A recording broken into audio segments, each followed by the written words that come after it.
Nosotros venimos a contarle un poco una experiencia que todavía está en curso, que tiene que ver con la restauración de la pirámide de Mayo. Es un trabajo realmente complejo, que llevó varios años poder ponerlo en marcha y ahora ya lleva varios meses, desde diciembre del año pasado, en su ejecución, y tenemos todavía para por lo menos un mes más en la restauración de la pirámide y probablemente algunas otras semanas en una cuestión que tiene que ver con la impermeabilización, una tarea fundamental a desarrollar, y ya después van a ver por qué cuando les mostremos algunas de las diapositivas. Vamos a contarles un poco cómo está organizado esto. Esta historia empieza en realidad a finales de 2013.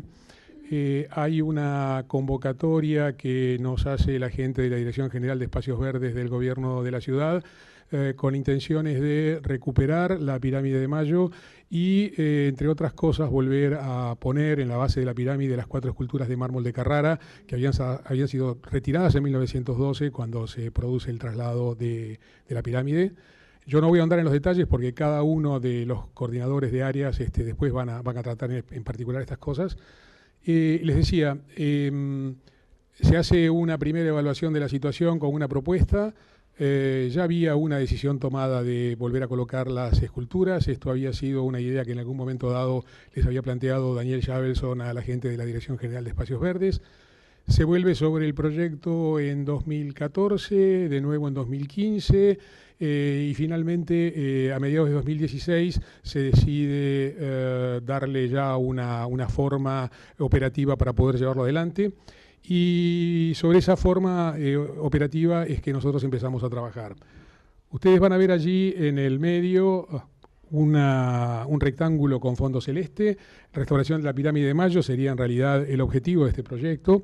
Internamente tiene como 2 grandes áreas de trabajo, que son las que operan sobre la obra, que es por un lado la que, sobre la obra pirámide, que es la que estamos viendo acá a la izquierda, que tiene que ver con un núcleo de restauración que está coordinado por la restauradora Marta Sáfora, con el apoyo de un área de reproducción de piezas ejecutadas por un escultor, que son los originales de las piezas de reposición que fue necesario confeccionar.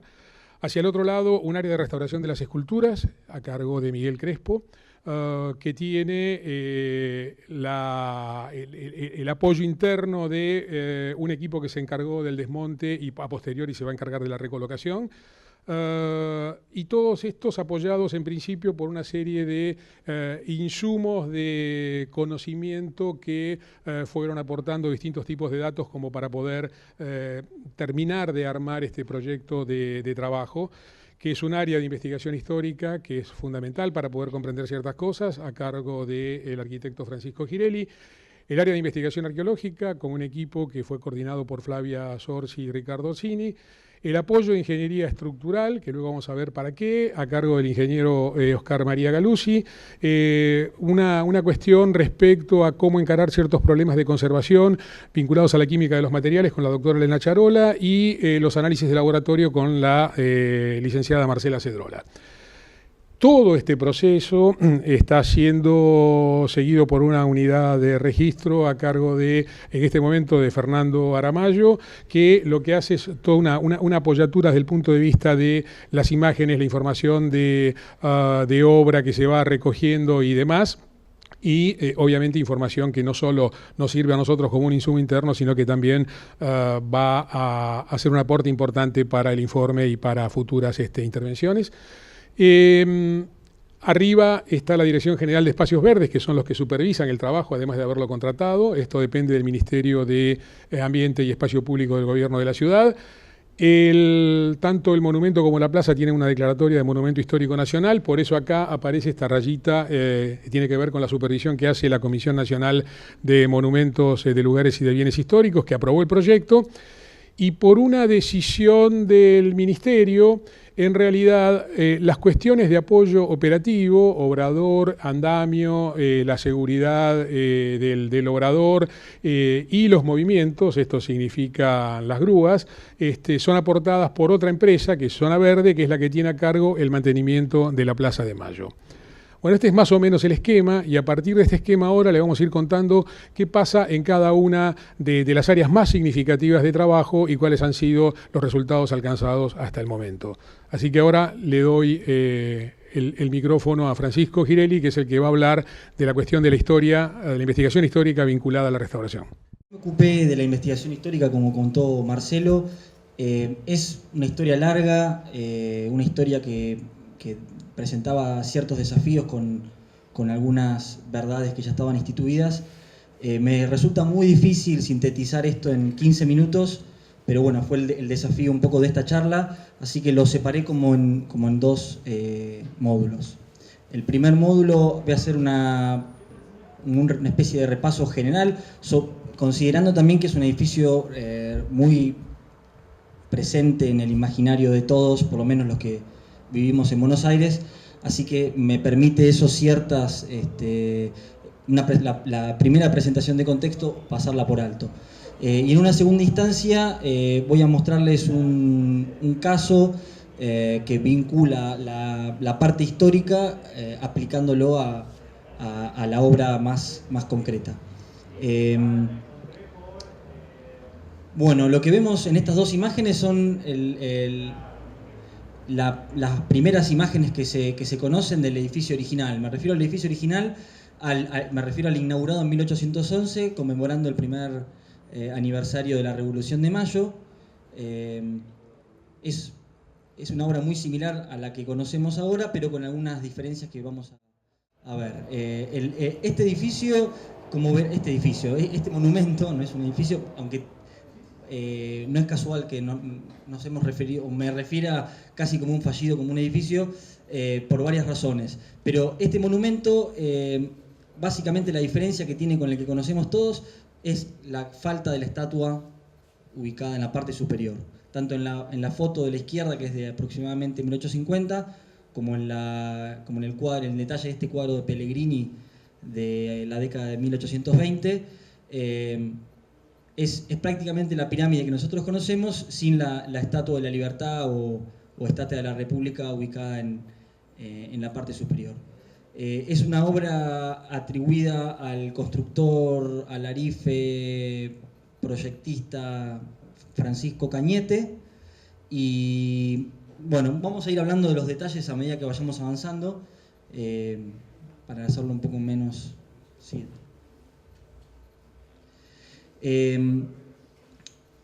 Yo les decía que era prácticamente la misma pirámide, el mismo monumento. El tema de llamarla pirámide, aunque por lo general se la reconoce como un obelisco, eso ya tendríamos que entrar en un debate sobre la definición de ambas palabras, pero de alguna manera todos los obeliscos son una pirámide o rematan en una pirámide, así que no es incorrecto del todo. Quizás habría que remontarse a un origen, digamos, de la relevancia de la masonería en el origen de este proyecto, pero bueno, eso es algo que todavía es una línea que estamos trabajando como una variable, porque la palabra pirámide aparece desde el principio. En los documentos que refieren a este monumento recién inaugurado en la década del 10 y del 20, de 1810 y 1820, desde un inicio refieren a la palabra pirámide en lugar de obelisco. Bueno, acá vemos la reforma que se realiza en 1856, que es el que le da el aspecto definitivo al monumento, que es la obra atribuida a Prilidiano Pueyrredón y Joseph Dubourdieu, donde se incorporan las estatuas en la base y una estatua en la parte superior.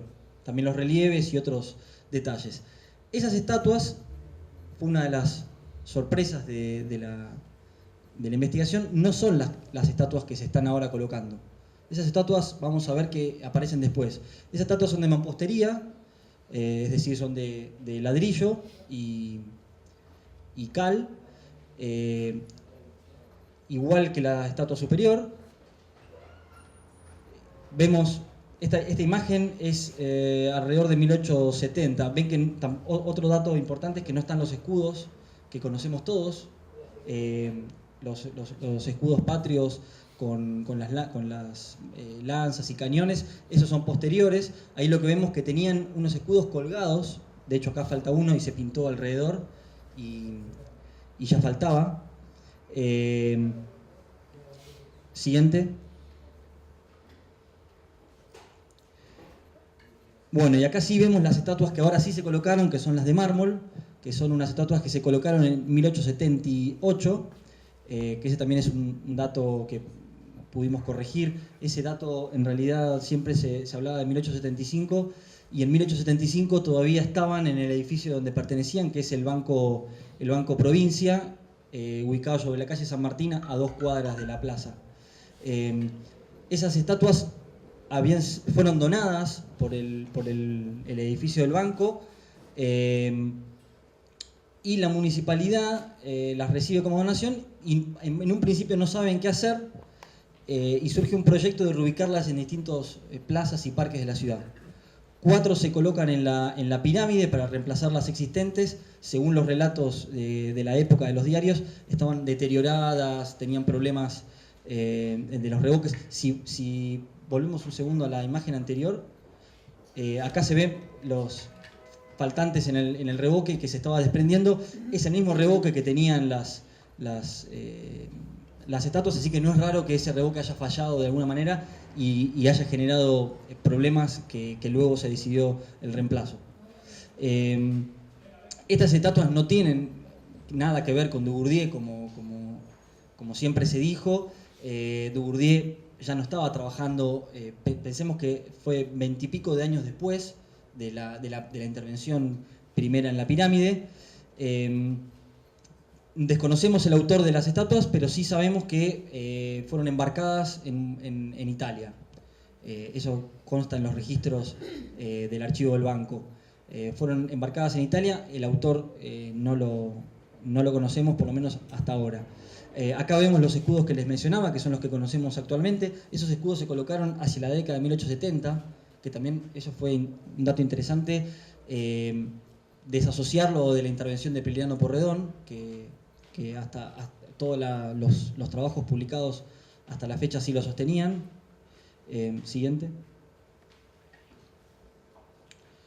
Bueno, uno de estos mitos o verdades instituidas era de si la pirámide original se encontraba, es decir, la original, me refiero a la de 1811, se encontraba dentro de la intervenida por Priliano Porredón.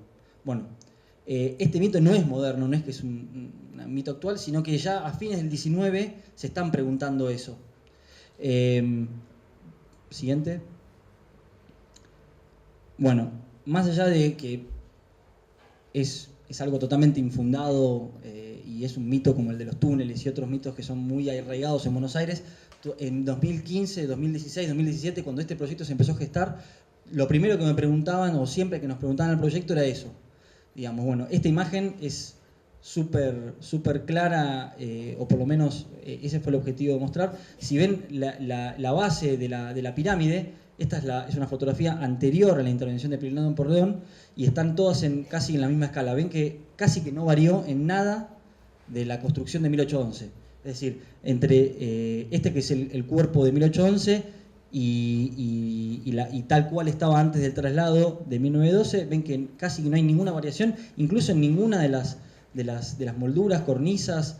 Fíjense, este recuadro que marca los escudos que fueron cambiando es idéntico, la base, todo es tal cual, con lo cual queremos que a partir de este trabajo ya desaparezca esta pregunta, aunque suponemos que va a seguir un poco más. Bueno, hay miles de cosas que podríamos hablar, de los distintos detalles, de cosas que fueron transformándose. Fíjense, por ejemplo, la diferencia en las últimas 2 imágenes de las estatuas, siendo el mismo ángulo. Fíjense que la escala es muy similar, por eso se prestó a confusión, pero son bastante diferentes. Estas son de mampostería y de Dugourdier, aquellas son de mármol. Fíjense lo que les comentaba el escudo. Así es como la base queda después de la intervención de Priliano Porredón. Ven que no hay ningún escudo. Luego se agregan estos escudos posiblemente metálicos que colgaban de los 4 lados. Acá vemos que estaban colgados porque está el anclaje, está todo pintado alrededor y falta ese escudo. Y luego, hacia la década de 1870, cuando se incorporan los relieves. Siguiente. Bueno, cuando hablábamos del traslado, o cuando Marcelo se refirió al traslado de la pirámide, tiene que ver con este proyecto, con un proyecto que se había concursado en 1906 con la idea de hacer un gran monumento a la independencia y a la patria en el centro de la Plaza de Mayo, en coincidencia con la calle Reconquista. La idea del proyecto era que la pirámide sí quedara dentro de un edificio mayor, que es este que estamos viendo. La pirámide tendría este tamaño más o menos. Para lo cual se manda un concurso a distintos países de Europa y gana el proyecto de Moretti y Brizolara. Siguiente. Bueno, estas son unas imágenes del traslado que recién en 1912 se comienza a realizar. O sea, primero se traslada primero se hace la fundación del nuevo monumento, que ahora en una imagen vamos a verlo. Se traslada la pirámide y luego tenía que dar inicio al monumento que vimos en la otra imagen, que como todos sabrán nunca se hizo. Siguiente. Bueno, esta es la posición original de la pirámide y la posición actual, que es casi en coincidencia con la ubicación de la antigua Recoba. La Recoba ya había desaparecido en 1880. Esa es la conformación de la plaza pocos años después del traslado. Es un plano de 1916 y este es de 1860.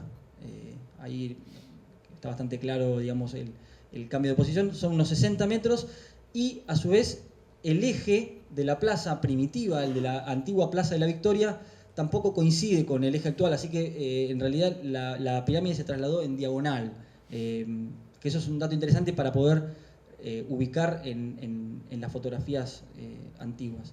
Siguiente. Bueno, esta es la platea que les comentaba del nuevo monumento que se iba a hacer. Imagínense un monumento del tamaño del monumento a la bandera en Rosario, que iba a estar en el medio de la Plaza de Mayo, para lo cual se iba a necesitar una platea de fundación con un entramado de hierros doble T para soportar una gran carga. Esto sí se llegó a materializar, es decir, debajo de la Plaza de Mayo hay una inmensa platea de fundación para este nuevo monumento,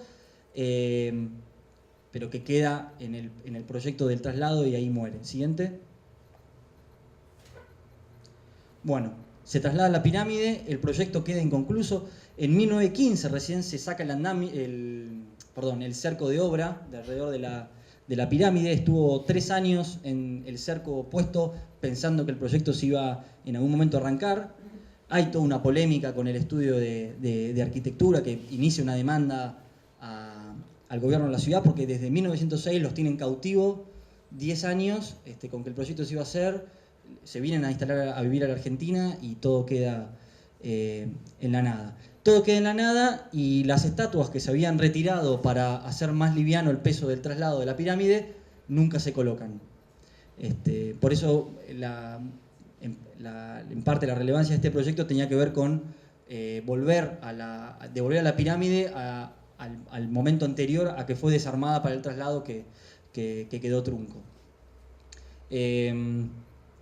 Acá vemos uno de los detalles, los anclajes originales de las estatuas, que consistían en un perno de hierro que marcaban el eje de cada una de las estatuas. Eso los encontramos durante las obras, eso capaz en alguna imagen después aparece. Bueno, y este es más o menos el aspecto con pérdidas, deterioros, faltantes, pero de la pirámide que nosotros conocemos actualmente, o por lo menos hasta que empezara la obra. Siguiente. Bueno, les traje un ejemplo de algo que fue un desafío y realmente disfrutamos de de este proceso en la obra, que fue la restitución de la punta de la lanza de la estatua superior, de la estatua de Dubourdieu, que estaba faltante hace, vamos a ver algunas imágenes, hace bastantes años. Así era como lo que encontramos al inicio de las obras, una especie de niple, de manguito de hierro con algo de madera faltante de arriba. Siguiente. Eso era lo que era faltante, es decir, una pieza de madera como agregada en algún momento, no sabíamos cuándo. Esto era otra cosa que nos llamaba la atención, ahí lo marqué, ahí lo ven con otra forma, que fue variando en cada una de las intervenciones que tuvo. Siguiente. Y esto era lo que veíamos en las fotografías antiguas. O sea, es un detalle muy difícil, o sea, de las cientos, por no decir más de 1000 fotos que hemos visto. O sea, la Plaza de Mayo es el sitio quizás más fotografiado, más relevado a lo largo del siglo XIX de cualquier otro rincón de la Argentina, lo cual fue algo muy bueno y un problema de sistematizar semejante cantidad de información. Son muy pocas las fotos que... estas son imágenes de la década de 1880. Es muy común el retoque de imágenes en esa época y muchas veces cuando retocan los cielos se pierden de detalles mínimos y sobre todo en los negativos no muy bien conservados, siempre se desfiguraba o la recortaban directamente en las fotografías. Entonces, pero bueno, estas dos imágenes nos mostraban muy bien, y otras también que pudimos tomar algunos detalles, pero nos mostraban muy bien el perfil de la lanza original, la escala de la lanza original. Fíjense la escala que tiene, casi grande como la cabeza. Si vuelven a la imagen anterior, van a ver que en realidad esto es, o sea, nada que ver o sea, claramente esta era una pieza que se había recolocado en algún momento del siglo XX. Allá vemos una fotografía de principios del siglo XX, donde ya la lanza está faltante, aunque presenta parte digamos, de la punta original, en el momento que se había fracturado. Siguiente. Bueno, cuando retiramos el manguito, ya sabiendas de que era moderno, nos encontramos con el anclaje original de la lanza, que consistía en un bulón, el bulón más antiguo de Buenos Aires, y las tuercas que estaban fundidas dentro de la lanza para luego estar roscadas en su interior. Bueno, decidimos tomar ese anclaje como sustento de la nueva lanza, así que fue replanteado e hicimos la nueva punta en función del anclaje y de las fotografías que disponíamos. Siguiente. Bueno, los pasos fueron hacer una planimetría en base a las imágenes, donde pudimos establecer la escala, un modelo digital en 3D. Siguiente. Y hicimos una impresión en 3D de la lanza, lo que nos permitía un ida y vuelta a muy bajo costo y muy dinámico entre la obra y el soporte digital. Es decir, cada vez que si queremos una corrección no había que hacer un modelo nuevo, sino que muy rápidamente se corregía en la máquina, en la computadora, y se podía, esa es la ventaja respecto de los sistemas tradicionales, que requieren un modelo completamente nuevo. Si lo quisiera hacer un poco más baja, no me serviría el soporte del modelo anterior. O más alta, más ancha, lo que sea. Siguiente. Bueno, estas son las pruebas que fuimos haciendo de las vistas para comparar con las imágenes que disponíamos. Y finalmente, a partir del modelo en plástico de la impresión en 3D, al modelo en metal, pudimos tener una muestra del material original con que estaba hecha, de la fundición original con que estaba hecha la lanza, que todavía estamos en proceso de análisis. No tenemos la certeza absoluta de qué material es. por el primer reconocimiento que se hizo, es material de base de zinc, pero para lograr una mayor resistencia y un mejor comportamiento del material decidimos hacerlo en aluminio. Ahí vemos el modelo ya en aluminio definitivo. Siguiente. Y finalmente cómo quedó la pieza ya colocada y pintado y demás. Lo pasé por alto en una de las imágenes, pero esta pieza era una pieza original, forjada y remachada, que cuando se pudo sacar las capas de pintura, capaz Marta lo cuenta, eso apareció, digamos, y nos permitió confirmar que se trataba de una pieza original, con lo cual se restauró in situ y así se la observa. Lo último, la sorpresa también que la lanza, que creíamos que era un caño, es maciza, con lo cual, no sé, Marta tuvo que perforarla Marta para garantizar el anclaje de la mano, fue una tarea de un día casi. Es un tocho de hierro forjado macizo. Y así es en un caso concreto que les quise mostrar en relación a la intervención material concreta y la investigación histórica más teórica, pero cómo las dos cosas pueden, digamos, y deben trabajar en estos proyectos. Nada más. Gracias por haber incluido la arqueología dentro de un proyecto de esta índole. Desde la arqueología estamos ávidos de que dentro del ámbito de reformas urbanas esté incluido lo arqueológico, y la verdad que esto fue una buena posibilidad de hacerlo, y además es de destacar que es la primera intervención arqueológica sistemática llevada a cabo dentro de la Plaza de Mayo. Integrando el proyecto, tiene que ver un poco sobre 3 ejes fundamentalmente. El primero de ellos tiene que ver con poder determinar cuáles eran las estructuras sobre las cuales estaba apoyado el monumento, cuáles son los cimientos sobre los cuales el monumento está asentado en el momento del traslado. Teníamos información, como dijo recién Francisco, acerca de cómo se había llevado a cabo toda la planimetría acerca del proyecto anterior al de la Pirámide de Mayo y cómo suponíamos que podía llegar a estar, pero no teníamos un dato fehaciente por método directo de poder dar con esa información. Por otro lado, buscábamos tener información y evidencias del momento del traslado, ver si esas vigas que se ven de madera, que lo que son, a través de las cuales se traslada el monumento en 1912, dejaron algún tipo de elemento de información como para poder recabarlo a través de nuestro método.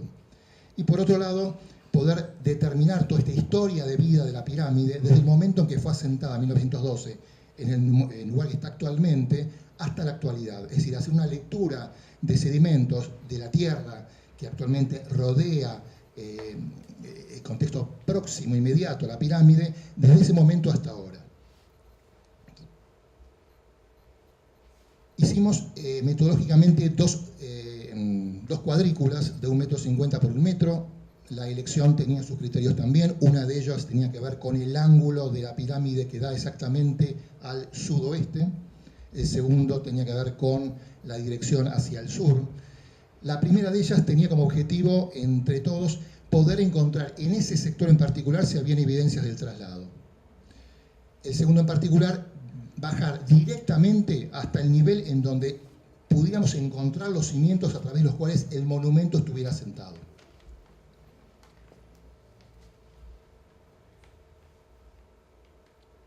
Bueno, lo que pudimos apreciar es lo siguiente.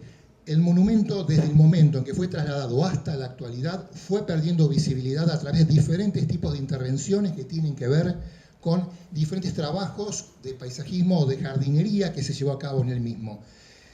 No se aprecia bien en esta foto, pero por lo menos hasta la década del 60, la Pirámide de Mayo estuvo enclavada en un lugar que, si observamos la parte circundante, tenía que ver con una especie de pendiente, como si estuviera una especie de palangana. Es decir, relacionado con la actualidad que está sobre el nivel superficial de la plaza, en aquel momento, y hasta la década del 50, había todo un trabajo de jardinería, pero la pirámide parecía como que estuviera un nivel inferior al del general de la plaza. Si querés, así vamos. Que pasaran las fotos, porque hay algunas ahí que se... Bueno, esto es lo que estamos recién comentando. A través de las fotografías estas. Ven cómo hay un trabajo de jardinería alrededor de la pirámide, pero que está en un nivel inferior al de la superficie de la plaza en general. Algo que fue cambiando con el tiempo y actualmente todo ese círculo que vemos actualmente, ahí ya lo empieza a perder, pero está formado actualmente por un nivel de granza, que es una piedrilla como de ladrillos, que es el que actualmente circunda el monumento. Se perdió todo ese trabajo de jardinería, pero la pirámide actualmente está sobre el nivel general de la plaza, incluso perdiéndose tal vez algunos centímetros de visibilidad. 1970, y a partir de los 70, 75 es en donde tenemos la visibilidad actual de cómo está la pirámide de Mayo en estos momentos. Ahí lo podemos empezar a ver. Es interesante como caso el hecho de que haya una incorporación de la evidencia arqueológica a todo el trabajo de investigación. No sé si seré redundante, pero me parece que eso es lo fundamental de este caso. Me parece que intervenir un monumento es un poco como hacerle una cirugía y es imposible hacerla sin una historia clínica. Uno hace la historia clínica, uno hace la investigación histórica, pero entonces es como preguntarle a alguien como declaración jurada qué cosas le pasaron y a partir de ahí tener que intervenirlo quirúrgicamente. Y sabemos que la gente miente, ¿no? Si no, para eso estaba Dr. House. Sabemos que la gente miente. Entonces necesitamos la evidencia material. La evidencia material la obtenemos dentro del monumento mismo con los trabajos de restauración y la intervención sobre el monumento. Pero también tenemos la evidencia de lo que no se ve, de lo que queda en el subsuelo, ¿no? Y así el objetivo, uno de los objetivos principales del trabajo fue ir viendo las modificaciones que cada una de las intervenciones en el monumento habían dejado como evidencia, ¿sí? Por ejemplo, lo que comentaba Ricardo de los cambios en la nivelación del sector donde está emplazada la pirámide, los empezamos a ver en la estratigrafía, ¿no es cierto? Y en las distintas capas empezamos a ver evidencias de intervenciones que no estaban documentadas, por ejemplo. Todas esas capas finitas que ustedes ven en color blanco son restos de pintura y de cal y de revoque derivadas del rasqueteo mismo. Entonces, evidentemente, hubo varias intervenciones no documentadas en las que se destruyeron inclusive pedazos enteros de revoque que aparecieron in situ, y luego fue todo eso tapado a medida que se iba colocando las distintas capas de granza. Esto en los niveles superiores. Después tenemos un par de niveles en los que encontramos... siguiente, creo. Sí, bueno. No importa. Acá en cada nivel las características que tenemos del sedimento, de los materiales culturales incluidos, la datación aproximada y la interpretación que le damos en relación con la vida del monumento, ¿no? Les comentaba que después tenemos dos niveles de tierra negra con alto contenido orgánico, con algún porcentaje de granza mezclada y de tosca. Estos son los niveles en los cuales se encontraron muchas macetas de terracota y distintas evidencias que dan cuenta de un lugar que estaba parquizado, digamos, que era como una especie de jardincito. Luego, más hacia abajo, encontramos un nivel de tosca que consideramos que es el relleno de nivelación de cuando terminaron de emplazar la pirámide, totalmente casi ausentes los materiales culturales, y por debajo un nivel con tierra negra y con materiales culturales de mayor antigüedad, que creemos que es, por supuesto, lo primero que se colocó a partir o muy cerca del momento en que se termina de emplazar la pirámide. Como recordaba Francisco, la obra de traslado de la pirámide no da origen inmediatamente a una inauguración, sino que eso queda cercado, por lo que probablemente también haya varios años en los que eso quedó sin rellenar. Una de las características que nosotros descubrimos, digamos, haciendo la intervención sobre el subsuelo, es que todo el sedimento que se extrajo de la Plaza de Mayo para la colocación de la pirámide y para la colocación de los cimientos del monumento que nunca fue, no fue después recolocado, mezclado en forma de depósito tipo palimpsesto alrededor de la pirámide, sino que seguramente fue trasladado a otro sector y la tierra con la que rellenaron la pirámide viene de otro lado. Y no tiene un alto contenido de materiales culturales como sí vemos en otros rellenos de nivelación de la ciudad, donde se aprovechan depósitos, por ejemplo, de basura y se extrae basura, escombros, restos de loza, botellas. No tenemos una alta concentración de materiales de ese tipo y tampoco tenemos materiales anteriores a fines del siglo XIX. Y los que hay de fines del siglo XIX son realmente muy pocos y de principios del XX, y la gran mayoría de los materiales que encontramos remiten a las últimas décadas del siglo XX y tienen que ver con estas macetas, siguiente, y demás. Cuando vimos la foto de la cuadrícula sur, vimos que se llegó a la profundidad donde finalmente encontramos la base misma donde se iba a colocar el monumento que nunca fue, el de Moretti y Brizolaga. Siguiente. Y también aprovechamos el hecho de ahondar en el sedimento de la pirámide para hacer una lectura vertical de sus muros, de toda la parte que no había quedado visible. Y eso nos otorga otra línea alternativa de evidencia a todo lo que encontramos en el subsuelo, en el sedimento mismo, ¿no? Llegamos a la conclusión de que desde el momento del traslado de la pirámide hasta el presente quedaron bajo tierra alrededor de 1 metro de la altura de la pirámide, que en algún momento estuvo visible porque está revocada, está pintada, ¿sí? El revoque se desprendía con bastante facilidad debido al alto contenido de humedad que vimos también en el sedimento. Y acá lo que ven es un esquemita de las distintas intervenciones que se veían en el muro hasta que comienza el cimiento mismo de hiladas de ladrillo. Siguiente. Bueno, y una de las cosas que llegamos a ver y que en algún momento estuvo expuesta y ahora ya no, es este saliente, que hay uno en cada ángulo de la pirámide y que se dejó ver entre 1 metro comienza y 1,30 termina, digamos, en el ángulo suroeste de la pirámide. Que creemos que en algún momento, una vez que ya no tuvo su escalinata, esto servía de alguna manera como resolución de la base de la pirámide. Y luego, a partir de que se empezó a rellenar todo el terreno circundante, esto quedó invisible. ¿Sí? Ahí los vemos en fotografías antiguas, todavía visibles. Sí. Y ahí vemos en la foto, apenas se había realizado el traslado, cómo se veían las hiladas de ladrillo que conforman el cimiento. Pero, como les decía, siempre que uno tiene la información histórica, resulta de alguna manera poco clara hasta que uno no le pregunta a la evidencia material misma, ¿no? En este caso vemos una coincidencia. Sí. Estos son algunos de los objetos que les decía de los niveles más recientes, macetas de terracota bastante recientes del siglo XX, que se ve que se colocaban en la plaza a modo de ornamento, o bien eran las macetas en las que venían los plantines, y una vez que estos plantines se colocaban, las macetas se tiraban al piso y se iban tapando y tapando. Sí. Algunos objetos del siglo XX que recuperamos en esos niveles.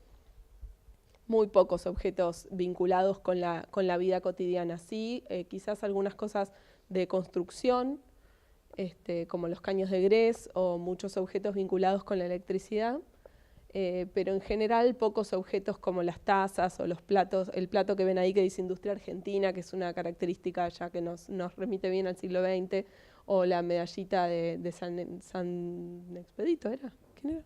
No, me lo olvidé. San Benito, perdón, mi educación religiosa es.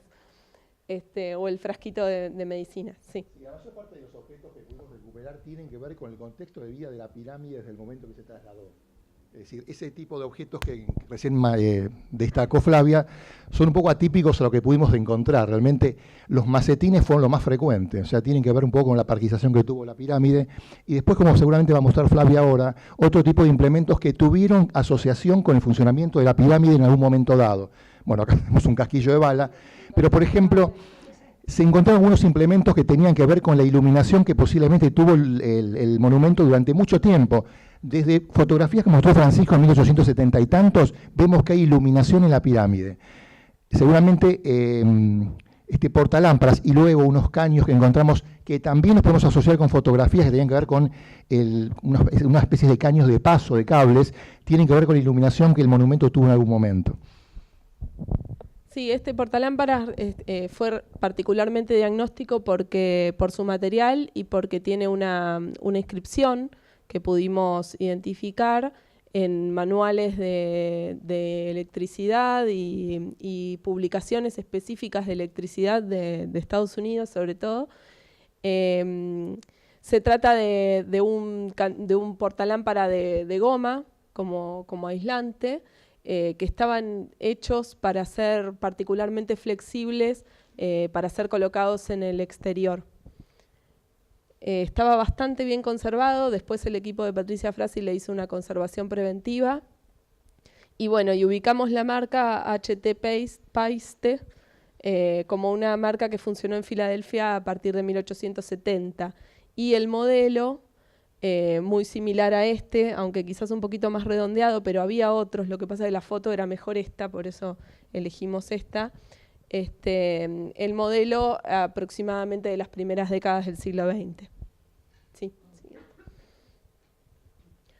También recuperamos colocados verticalmente a una altura coincidente con la que se ve en esta imagen, estos listones de madera con algunas perforaciones que creemos que pueden tener que ver con algún cableado o algo por el estilo, a partir de lo que se ve en la imagen. Sí. Y estos caños de hierro que se encontraron así, colocados como si hubieran sido descartados y descartados en el lugar después de haber sido removidos de la pirámide misma, que tienen cierta similitud siguiente con lo que se observó in situ dentro de los muros de la pirámide, dentro de la cámara. Son un poco más angostos, pero creemos que son caños que tienen que ver con la instalación eléctrica de la pirámide y que en algún momento, quizás a mediados del siglo XX, se hizo una intervención sobre la pirámide que la despojó de los restos de su sistema eléctrico, y todos esos restos quedaron en el terreno mismo. Y seguramente aprovecharon algún proceso de elevación del nivel de la superficie que rodea la pirámide, como estuvimos viendo, y los descartaron in situ, así que se puede observar de esa forma bien acumulada. Y estos son algunos de los materiales de mayor antigüedad que recuperamos, que son los que yo les comentaba que aparecieron en los últimos niveles y que sobre todo tienen que ver con materiales de construcción ingleses y franceses, y lo que ven arriba a la derecha es un fragmento del revoque mismo de la pirámide, del material mismo de la pirámide, que uno de los más grandes que se encontraban desprendidos entre el sedimento. Siguiente. Bueno, nada, se las hago muy resumiditas. Nada, destacar esta necesidad y el valor que potencialmente tiene el incorporar la evidencia arqueológica a esta clase de trabajos, sobre todo en lugares de tanta importancia histórica y simbólica, donde no se puede intervenir el subsuelo sin un estudio sistemático y sin un control. Y además, bueno, destacar la información adicional a la que se puede acceder a través de la metodología arqueológica y cómo puede servir como de prueba de control, digamos, con las evidencias del registro escrito y fotográfico y las evidencias mismas que se recuperan a partir de la intervención misma de los restauradores sobre el monumento. ¿Qué tal? Buenas tardes. La tarea se planteó como una obra sencilla, por lo que podíamos ver. Iba a ser, la planificación fue la siguiente: decapar las piezas originales, la estatua principal, los ornatos, porque en apariencia se veía bastante bien. Entonces la idea era eso, decapar los ornatos, consolidarlos, los faltantes se iban a recomponer. Y digamos, la parte del fuste parecía muy sencilla y era sacar la pintura y volver a pintarla. Bueno, no sucedió eso, pero nos encontramos con varias cosas. Comenzamos con la parte de los escudos, No sé si hay otra imagen. Bueno, comenzamos con el tema de la escultura. La escultura es un bloque, se hizo en muy poco tiempo, no hubo mucho tiempo para hacerla cuando se la encargaron. Es un bloque es una torre de ladrillos y de argamasa y modelada in situ. Hay cosas que se han hecho con moldes, como ser el gorro frigio, parte de los brazos. Tiene una estructura de hierro en la espalda que está dada. Los soportes que sostienen, digamos, la escultura en sí, está dada con un ate que el brazo es un soporte y el otro brazo que agarra el escudo es el otro soporte. Lo único que se siente cuando pasa el subte, vibra el gorro un poco, pero aún así, para el paso del tiempo y los agentes climáticos que ha sufrido, estaba bastante bien. Siguiente, calculo que hay otra, yo no las vi. Bueno, estamos en la parte de abajo. En la parte de abajo descubrimos varias cosas. Nos encontramos en 1960 hubo una intervención grande y ellos utilizaron como mortero un mortero con mucho polvo de ladrillo. En su momento funcionó. El tema es que muchas de las cosas fundamentales de arquitectura, como ser los goterones, ellos las obstruyeron con todos estos morteros.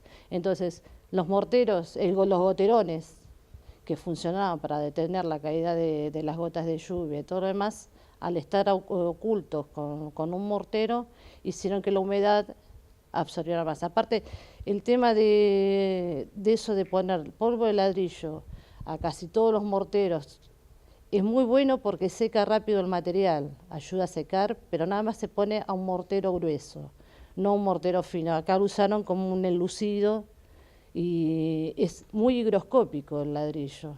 Entonces machacaron mucho el ladrillo, hicieron un pastón y lo colocaron. Y eso trajo más humedad de la que en sí recibía la pirámide. Bueno, entonces llegamos a la parte baja y nos encontramos con 12 capas de pintura, alacal, látex. Entre pintura y pintura teníamos grafitis, papeles, teníamos de todo. Venía la cuadrilla en cada conmemoración, la pintaba o pintaba los grafitis por encima de todo. Entonces, ya la idea era de llegar al mortero original, a la parte firme como para poder empezar a trabajar. Ahí descubrimos que después de las 12 capas de pintura y pensamos que llevamos algo firme, nos encontramos con que había un mortero fratachado y debajo de ese mortero seguía habiendo capas de pintura. Entonces prácticamente llegamos a los ladrillos. No podíamos hacer nada sobre tantas capas de pintura. Entonces la decisión fue sacar todo ese mortero.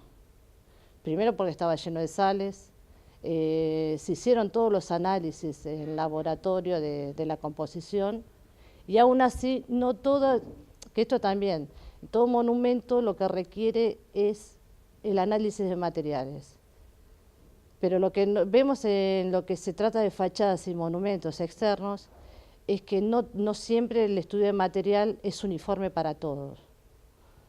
Un mortero puede funcionar en este sector, pero acá ya no funciona. Entonces, es prueba y error. Probamos el material que viene del laboratorio y después vamos probando con otros que se supone que la experiencia te da. Las pilastras estaban llenas de sal. Entonces, es otra de las cosas que, bueno, acá estas pilastras tenían goterones. Esas eran una de los goterones que fueron tapados. Entonces, al empezar a sacar las capas de pintura y querer componer algo, nos dimos cuenta que los goterones estaban tapados. Entonces, tampoco eran originales y todas las molduras que había acá, entonces se retiraron.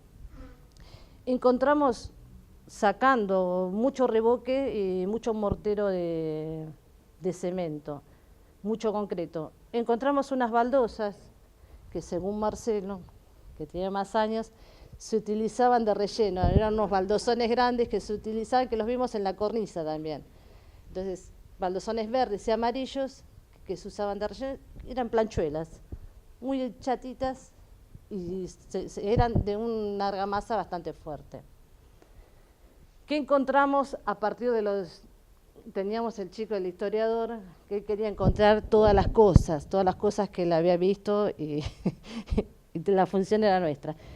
Encontramos lo que se suponía que era la iluminación, las cajas de iluminación que tuvo en su momento la pirámide. Pudimos encontrar las cajas. ¿Qué más? Todo el sistema de iluminación de los caños también los pudimos encontrar en los casetones, que eso que hacía que reventara la oxidación al encontrarse con un mortero firme, reventara y eso, bueno, traía mucha más humedad al sector. Esto era lo que yo les decía de los morteros. Después de las 12 capas de pintura que sacamos, nos encontramos que en este mortero rojo de polvo de ladrillo.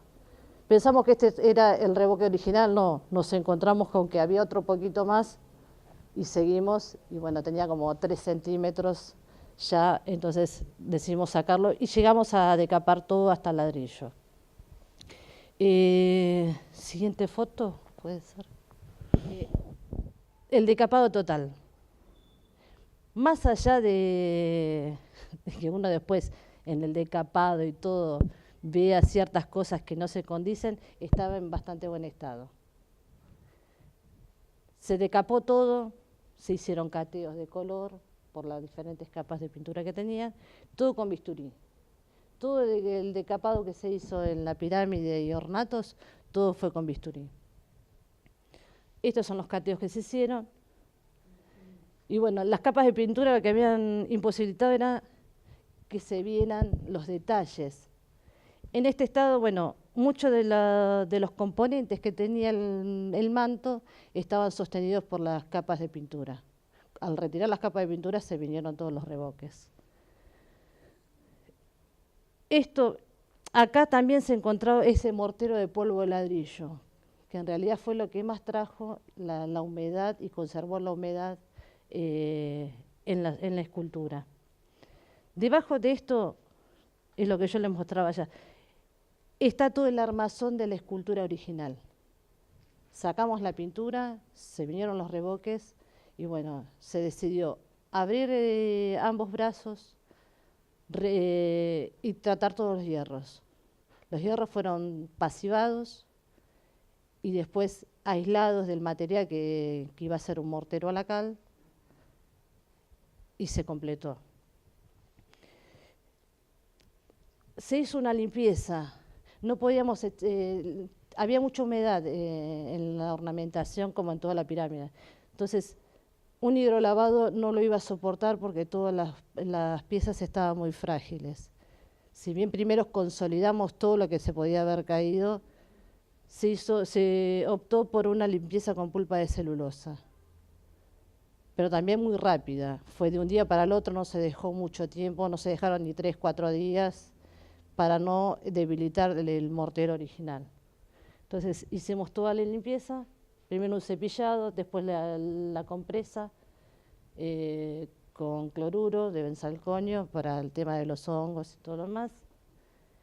Y después se volvió a limpiar en seco y se terminó de retocar, digamos, todo con bisturí.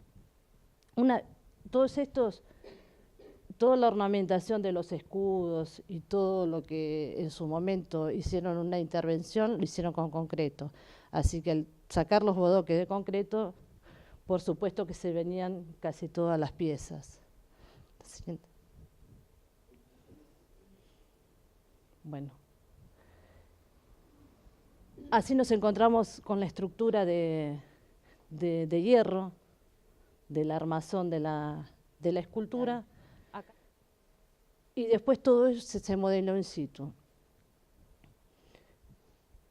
¿Qué son estas cositas de plastilina? Para poder consolidar y que el líquido de consolidación se escape, en cada punto estratégico poníamos un pedazo de plastilina, cosa que se pudiera quedar ahí lo que nosotros usamos acronal y primal para hacer la consolidación. Bueno, consolidamos todas las piezas, tratamos de conservar lo original la mayor parte posible. Lo que no se pudo conservar se retiró. Bueno, la próxima.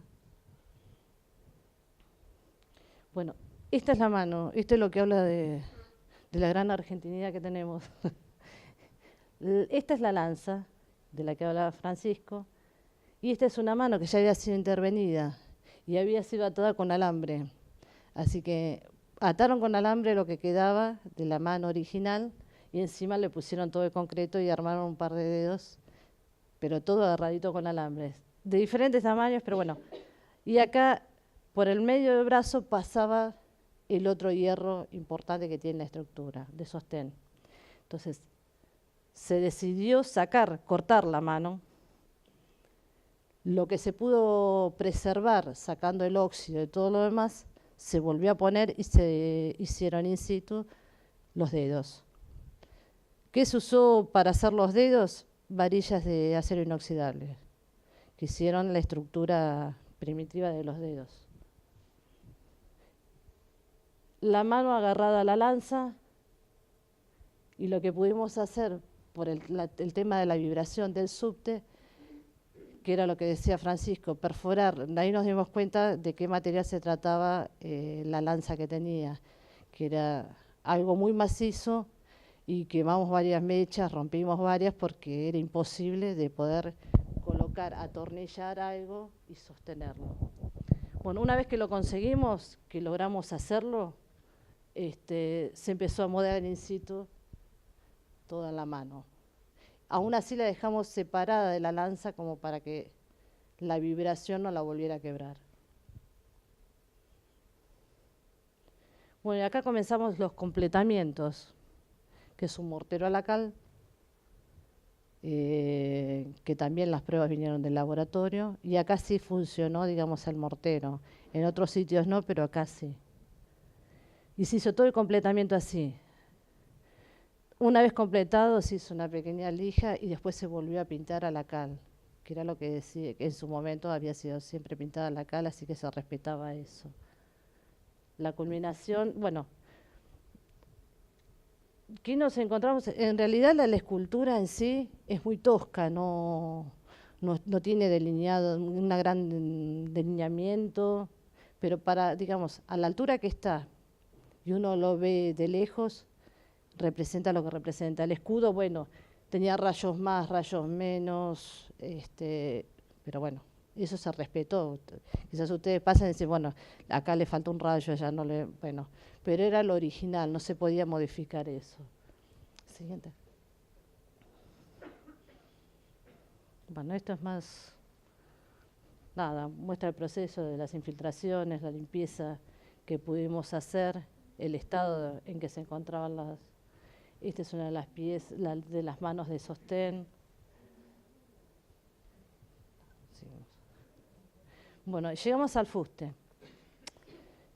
El fuste es algo simple, se suponía que era algo simple. Lo íbamos a lijar, le íbamos a hacer un lavado, íbamos a hacer el tratamiento para hongos, para aves también. ¿Y qué nos pasó? Que como empezamos a sacar la pintura y de repente se cayeron todos los reboques. Algo que no teníamos planificado, se tuvo que corregir en el momento. Así que todo el fuste fue decapado totalmente. ¿Y qué encontramos al sacar eso? Pequeños parches, en diferentes partes del fuste, pequeños parches, que calculamos que son de cateos que se hicieron en 1920, por lo que nos refirió Francisco. ¿Y qué encontramos en esos...? Esos cateos se hicieron en 1910, antes del traslado de la pirámide, y fue para poder estudiar si existía una pirámide dentro de la otra. Se contrató un equipo de arquitectos, lo contrató la Junta de Estudios Históricos dependiente de la academia, para poder que dos especialistas estudiaran si había una pirámide dentro de la otra. que fue algo muy interesante. Encontramos los planos de ese proyecto, porque es el primer trabajo de arqueología de la arquitectura en territorio argentino y posiblemente en Latinoamérica. Es decir, estudiar desde la evidencia material la historia, en lugar de los documentos escritos. Bueno, bueno, quizás la foto acá no aparezca. Encontramos esos cateos, sacamos los ladrillos. ¿Está después? Bueno, después la vamos a ver. Bueno, no importa, volvemos a la anterior. Las molduras se encontraban en este estado, pero ya no eran originales tampoco. Las habían hecho con este mortero de ladrillo, así que no soportaron mucho. Entonces, ¿cuál fue la decisión? Sacarlas. Al no ser original, sacarlas, y un escultor las modeló y se hicieron los moldes de caucho de silicona y se hizo la reproducción en un mortero a la cal. Estamos en el sector de las guirnaldas. El sector de las guirnaldas, que sí es original, se decapó completamente. Al hacer la limpieza, también con bisturí, al hacer la limpieza nos encontramos en un sector que había como aserrín. Entonces la curiosidad pudo más. Hicimos unas pequeñas aberturas. Y después nos encontramos que dentro de esas guirnaldas era hueco y había un par de vigas. Abrimos un poquito más, abrimos las 4 puntas de las guirnaldas y pudimos rescatar las vigas que se encontraban ahí adentro. Con eso 3 de nosotros terminamos internados porque nos agarramos una histoplasmosis bárbara, y estamos con tratamiento prolongado de aquí a fin de año. Claro, bueno, es como la maldición de Tutankamón. Nosotros descubrimos, abrimos algo que estaba contenido ahí. Aspiramos las esporas, nos jodimos un poquito. Pero bueno, nada, ese es el entusiasmo que uno le pone a encontrar cosas. Como ya en el fuste habíamos encontrado maderas dura, dice que hay una madera dura que pasa por el centro de la pirámide. Bueno, en uno de esos cateos logramos verla. También encontramos el hierro que agarra, que soporta la escultura principal. Entonces uno se va entusiasmando con eso. Y bueno, cuando encontramos esto, nos entusiasmamos tanto que terminamos todos internados. La siguiente. Encontramos. Así se veía, así que aparentemente estaban muy bien los escudos de abajo. Cuando entramos a decapar, nos encontramos que estaban llenos de hierros. No sé si fue una mala idea de quien hizo el premoldeado, que puso varillas muy gruesas. Entonces, ¿qué nos pasa? Que las varillas, estas no cumplen ninguna función más que seguir oxidándose. Colocaron varillas muy gruesas y no con muy poco espacio para poner el mortero. Entonces reventaron muy rápidamente y bueno, los escudos sí tuvieron varias intervenciones, por lo que podemos ver, y de diferentes materiales, porque siempre se encontraron con los hierros expuestos. Entonces también se decaparon, acá se hicieron todos los cateos de las diferentes capas de pintura y bueno, los hierros que quedan muy expuestos se retiran. Los que no están muy profundos se abren, se pasivan los hierros y se vuelve a completar. Las piezas faltantes también. Todo eso, digamos, eso se hace una cosa, se automatiza. Pieza que se pierde, pieza que se copia, se hace un molde y se hace la reposición. Todos fueron consolidados, todos los ornatos fueron consolidados de la misma manera. Después se hace la limpieza, se hace el completamiento y todo lo demás. Esta es una de las placas que estaban puestas también, que ahora volverá a su lugar original, que en ese no era su lugar original. Bueno, las retiramos, debajo de esto pasaban caños de iluminación y bueno, se retiraron todos esos caños de iluminación, se retiraron. La siguiente. Las cornisas, que es lo que hoy por hoy estamos trabajando en la pirámide. En la pirámide nos encontramos que al decapar la cornisa en parte también se vino abajo. Quedaron todos los hierros expuestos, se cepillaron todos, se los limpiaron, se los pasivaron. Y hoy por hoy ya están siendo completadas. El dibujo de la cornisa originalmente no es el que ustedes van a ver hoy por hoy, porque quedaba muy poco del dibujo original, en muy pocos sectores, el cual no lo pudimos reconstruir. Y encima le habían puesto mucho concreto. Entonces, al sacar el concreto se destruye absolutamente todo. Y como encima tenemos una tapa de cornisa, no lo podemos respetar. Entonces, en base a los dibujos que tenemos y las fotografías, hicimos un molde acorde que sea armonioso con las otras esculturas que hay. Nada, se arma un molde, se arma un carrito y se vuelve a completar. Estos eran los cateos que habíamos encontrado. Entonces, pero nada más que lo descubrimos cuando en la parte de abajo tomamos la decisión de decapar, sacar todos los revoques. Entonces aparecieron todas estas cosas, que si no lo hubiésemos sacado no lo hubiésemos encontrado tampoco. Adentro que encontramos nada. Encontramos agujeros muy profundos, ladrillos muy limpios, muy lindos, muy limpios, pero nada. Entonces se tomó la decisión de hacer lo mismo, volverlos a tapar y que quedan como registro. Esto es lo de las guirnaldas. Miren las guirnaldas de acá. Este polvillo es el con el que nos encontramos y ahí estaban las vigas. ¿Las vigas a qué responden?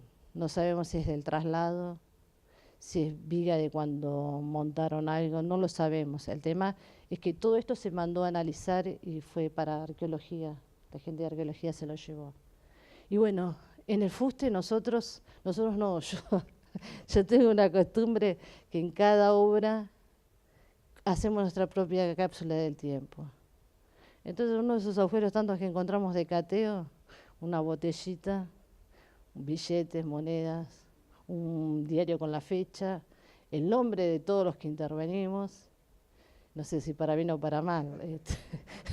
Si funciona la restauración será para bien, lo encontrarán otros, si no iremos todos presos. Pero eso es algo lindo, lo hacemos en las cúpulas de las iglesias, cada monumento intervenido hacemos eso.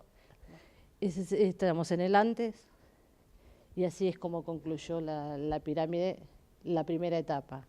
Estamos en la parte de los escudos, que no vamos a hacer la impermeabilización hoy por hoy, porque los tiempos no nos dan, sino será después del 9 de julio, que se calcula que se hará una excavación para llegar a poder impermeabilizar esos ladrillos que en una de las fotos ustedes vieron, impermeabilizarlos y alejar lo que sea la pirámide de la tierra, que es la que le da toda la humedad. Bueno, ¿es esta la última? ¿Una más? Me puso toda. Bueno, este es el antes, durante y después. Esto. Podemos divisar, díganme que sí, los pliegues, se pueden ver un poquito más los pliegues. Y todo, y la mano, todo. Fue una muy linda obra, sigue siendo una muy linda obra. Los que han podido verla y seguirla es un gran desafío y bueno, es concientizar el tema de poder conservar lo que tenemos. Gracias. Como les contó Francisco en un comienzo, había 4 esculturas que formaban parte del monumento hasta 1912. Cuando se va a hacer el traslado, las esculturas son sacadas de acá, pasan por varios lugares de la ciudad, parte en depósitos, parte ubicados en otros espacios públicos, y finalmente para 1970 recalan en la contraesquina del Museo de la Ciudad, que se estaba creando en ese momento, y el arquitecto José María Peña consigue que las coloquen en esto que es la plazoleta San Francisco. Estamos en la esquina de Defensa y Alsina, frente a la iglesia de San Francisco. Esto originalmente era una plaza más amplia, luego la AFIP colocó esta reja y la redujo considerablemente, y con el paso del tiempo se convirtió en un estacionamiento de motos y un lugar de, vamos pasando a la siguiente, de distintas actividades poco convencionales. Acá tenemos lo del estacionamiento de motos, por ahí atrás hay un señor que vende choripán y hamburguesas y los motoqueros apoyaban sus botellas de gaseosas en el basamento de la pirámide y demás, y venta de verdura, algunos vendedores ambulantes que se instalaban allí. La siguiente. Y una semana por mes le ocurría esto, que es una especie de extensión de la Feria de Antigüedades de San Telmo, donde las esculturas servían para apoyar los cajones, las cajas vacías con las que traían los productos, o algún póster que estaba en venta, o como en este caso, parte de los elementos de hierro con los que se armaban los puestos. Desde este punto de vista, digamos que la decisión de trasladar las esculturas a la pirámide, más allá de reintegrarlas al que había sido en algún momento dado su lugar, parecía acertada. Además de estas grandes cosas que le ocurrían cosas más pequeñas como cantidad de grafitis, manchas, y alguien que no tenía mucho que hacer en la vida y que se dedicaba con una pintura de color gris a pintarles todas las uñas de las manos y de los pies a las 4 figuras. La siguiente. Lo que se planteó fue, como parte de la investigación histórica, tratar de averiguar qué podía estar pasando con estos basamentos. Las esculturas, 3 de las 4, tenían unas fracturas importantes en la base. Esto después lo va a desarrollar Miguel más en detalle. No sabíamos si, como habían estado colocadas en un momento dado en la pirámide o no, acá también había un perno que las vinculara al basamento. Y el aporte de la investigación histórica de Francisco nos permitió dar con este plano, que era un plano de construcción de las bases, que teóricamente tenían que ser unas bases de hormigón, con una suerte de tabique de hormigón también, con una losa de hormigón que lo remataba, y en el medio un muerto de un pilar de ladrillos de 30 por 30. Esto tiene aproximadamente 60 centímetros de lado. Confiando en esto, y además por una cuestión de prudencia, desarrollamos todo un trabajo donde lo que se planteó es, estando las esculturas rajadas y con la posibilidad de que tuviera un perno de vinculación, la posibilidad de izarlas simplemente levantándolas no existía. Lo que teníamos que hacer era generar un corte aquí abajo con un disco diamantado, obviamente de gran porte, de forma tal de desvincular esto de lo que supuestamente era hormigón, hacer un corte a esta altura y llevarnos este elemento junto con la escultura a la plaza, en el obrador de la plaza entonces dedicarnos a quitar este muerto de hormigón para poder definitivamente liberarlas y dejarlas en condiciones de ser recolocadas en las 4 esquinas de las pirámides. Se hizo todo un estudio que tenía que ver con analizar las dimensiones, hacer un peso estimado de acuerdo al volumen de cada uno de los bloques. Acá tenemos una comparación entre el peso teórico, que fue el peso de cálculo, y el peso real, que fue medido ya en la plaza con uno de los medios de elevación, con un Clark, que permitió al levantarlas pesarlas y desarrollar. Acá hay una primera idea de esto, de la necesidad de tomarlas de abajo para que no se generara ningún esfuerzo de tracción que pudiera volver a fracturarlas en los lugares donde ya se había fracturado en algún momento dado y la habían pegado.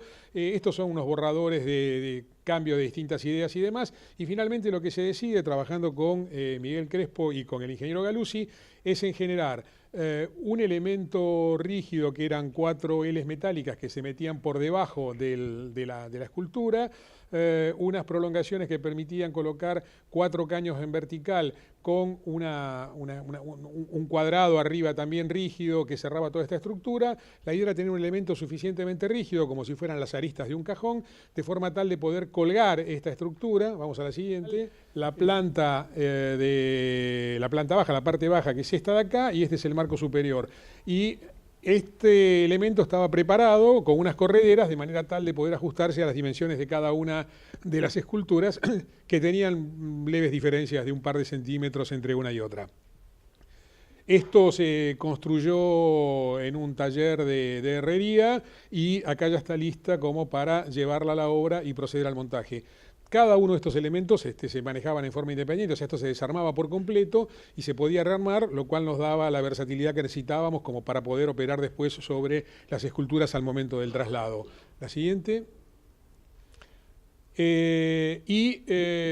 Bueno, y acá está, digamos, la herramienta de corte, que es un disco diamantado de gran porte, que en realidad se opera a distancia para no generarle ningún riesgo al operador, es mediante una serie de mecanismos hidráulicos. Esto se desplaza sobre un riel que se coloca en el basamento mediante unos pernos metálicos. Y cuando se empezó a trabajar, eso se hizo en 2 sábados diferentes, empezamos a encontrar cosas que no cerraban. Es decir, se supone que si acá adentro teníamos hormigón, el polvo no tenía que ser rojo ladrillo, sino que tenía que haber sido gris. Les cuento el final de la historia. Alguien se había comido el hormigón y en 1970, en lugar de construir esto en hormigón con un núcleo de mampostería, habían hecho un tabique perimetral con un ladrillo común de 15 y el interior estaba hueco. Así que estábamos como tirando a un mosquito con un obús, más o menos, porque digamos nos habíamos venido preparados para cortar hormigón y esto era ladrillo que se cortaba como si fuera manteca. La idea era entrar aproximadamente 1 centímetro por debajo de lo que es el basamento de cada una de las esculturas. Esto requería una operación muy precisa de nivelación del disco de corte. Había que entrar por los 4 costados, cosa que finalmente se hizo, porque la idea era que a medida que se iba cortando, generando en realidad el espacio que se necesitaba, se iba colocando cada uno de los 4 lados del soporte inferior para después poder armar la estructura y levantarlo. La siguiente. Acá vemos la parte superior de la estructura, acá ya está tomada a esa base inferior que a su vez ya había calzado en la parte inferior de la escultura. Se sujetaba, estos elementos necesitábamos que fueran rígidos porque lo que teníamos que hacer además era sujetar cada una de las esculturas a esta estructura de forma tal que el transporte fuera seguro, que no fuera a moverse o a cabecear. Y una vez que esto estaba ya colgada de la grúa, lo que se terminaba de hacer era, en este caso, de cortar, hacer un corte por debajo, aproximadamente unos 10 centímetros, como para poder desvincularla definitivamente y levantarla. La siguiente. Hecho esto con cada una, se cargaba en un camión, se transportaba a la plaza y se la bajaba en el obrador, donde finalmente se continuó con el trabajo de restauración. La siguiente. Y ese trabajo estuvo a cargo del equipo de Miguel Crespo. Muy brevemente lo que voy a relatar es un poco el procedimiento que realizamos, la metodología de trabajo, una vez que ya tuvimos las esculturas en la plaza, en la proximidad a la propia pirámide. Se realizó con un fin de comunicar lo que estábamos realizando, una carpa que para nosotros fue muy útil porque nos permitió tener todos los días francos de trabajo sin cortar por lluvia. Y bueno, una vez ya posicionada sobre los tacos y verificada la estabilidad, iniciamos el trabajo de restauración ya ahora sobre la superficie de mármol, ¿no? ¿Pasamos? El primer trabajo fue un trabajo de diagnóstico sobre una sistemática de relevamiento fotográfico sistematizado de acuerdo al orden de lectura tridimensional de estas esculturas, que es un lenguaje tradicional figurativo sobre una lógica de lectura frontal, ¿no? Eso quiere decir que con 4 capturas nosotros tenemos el total de la superficie relevada. Sobre esta sistemática se pasó a hacer los mapeos de alteración para detectar individualmente cómo eran los comportamientos por perfil. Bueno, esto da mucha información, sobre todo cruzado con lo que hizo Francisco, porque digamos, nosotros tenemos diferentes indicadores de alteración, pero los diferentes indicadores reportan diferentes causas de alteración. Tenemos causas naturales, que son las propias de intemperismo, sobre un clima templado húmedo como la ciudad de Buenos Aires, con alta humedad relativa, fuerte, buena cantidad de agua caída, varias horas de punto de rocío. Todo esto va a ser una situación bastante compleja para un mármol. Y también tenemos las causas antrópicas, que son el vandalismo, un poco lo que refirió Marcelo recién, pero también partes faltantes, como vamos a ver ahora, por ejercicio vandálico, digamos.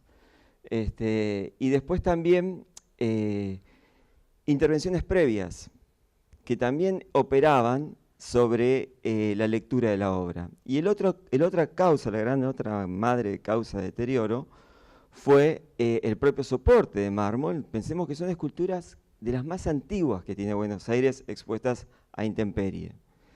Y el mármol, con una leve acidificación de ambiente, ya empieza a prestar a una, llamémosle, meteorización. Entonces, de forma general lo que podemos decir es que las mayores indicadores de deterioro son un desgaste de la piedra, es decir, un estado de decohesión o erosión superficial, y después tenemos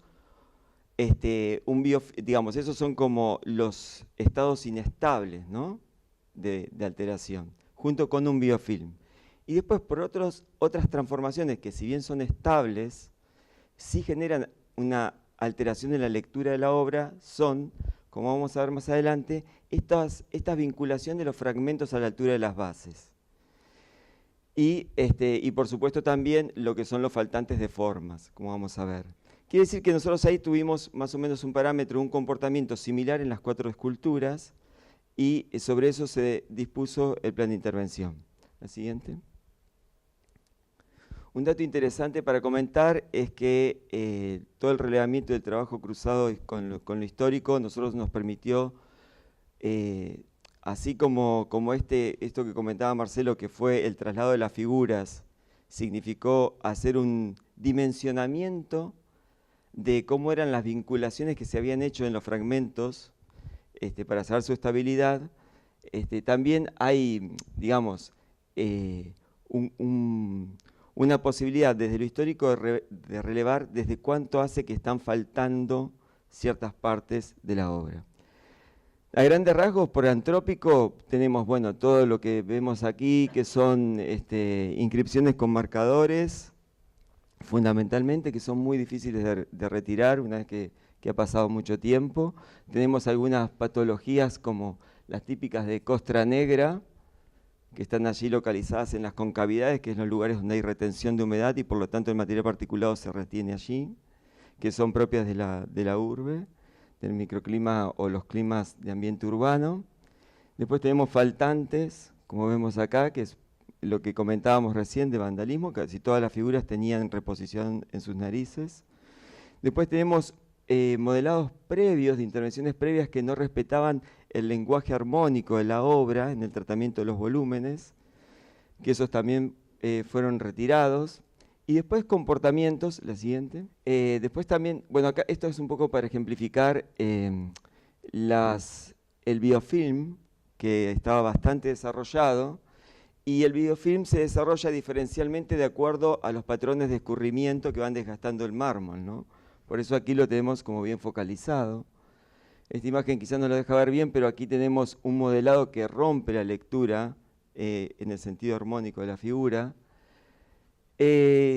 Atributos de la alegoría que se habían perdido también acá, al igual que lo que ocurrió con Pirámide, con la figura alegórica de coronamiento de Pirámide, se habían retorcido, digamos, unos alambres de forma de estructura y un material encima como tipo mortero que está totalmente proclive a caer, ¿no? Esos fueron retirados. Después, bueno, tenemos los grafitis. La siguiente. Y una vez que tuvimos este paneo de causas de alteración estables, causas de alteración que se mantenían inestables, digamos, y que había que pasivar, pasamos a un tratamiento. Este tratamiento se hizo de la siguiente manera. Tomamos las 4 figuras, sobre las 4 figuras se hizo una limpieza general en cada una, pero lo que nosotros necesitábamos ganar, y en eso vino muy bien lo de la carpa, era que para los procesos de consolidación final necesitamos que la piedra esté seca. Entonces esa deshidratación que necesitábamos hacer de los primeros tratamientos, teníamos que secuenciarla. Entonces hicimos una limpieza general para cada una de las esculturas como primer paso. Es decir, que no actuamos sobre una, terminamos y pasamos a la siguiente, sino las 4 a la vez. El tratamiento fue con la papeta B57, usando en vez de medio de algodón, utilizamos carboximetilcelulosa, que nos permite trabajar en superficie, no ir hacia la profundidad. Y esto fue, primero aplicamos la papeta conocida en su totalidad, pero después en las segundas se hicieron 4 pasadas para hacer la limpieza general. Las siguientes fueron solamente con bicarbonato de amonio y etabisódico, con un pH más bien alcalino, y en las últimas, como una sistemática de neutralización, aplicamos cloruro de benzalconio junto con agua para hacer un reaseguro de la inhibición del biodesarrollo. Pasamos.